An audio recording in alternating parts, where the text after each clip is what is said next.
progressivism is a failing ideology intellectually because it never applies to the person who espouses it.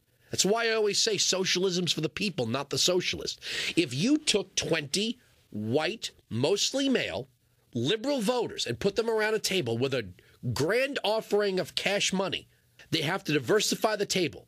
In other words, the table has to now include blacks, Hispanics, Asians, Latinos. The first thing that would happen is that if there were any women seated at the table, the women would automatically assume that by being women, their gender should protect them, meaning their gender equates diversity. If there was anyone who was gay at the table, the same would hold true. Somebody's got to go. Now, who's getting up to leave? If everyone at the table agrees we must have diversity, now who's leaving? Leave all that money behind.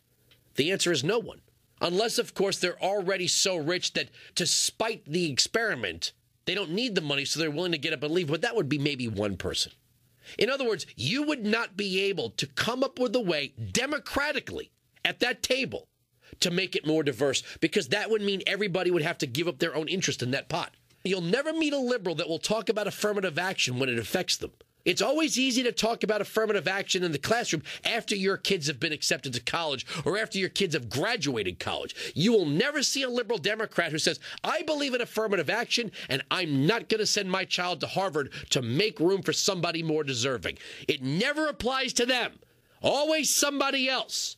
Whenever rich liberals talk about income inequality, they don't mean their money. They mean somebody else's money.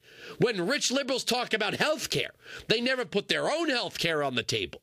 When they talk about environmental regulations to stop urban sprawl, they never talk about their own coastal mansions. When liberals talk about carbon emissions, they never talk about their own private jets.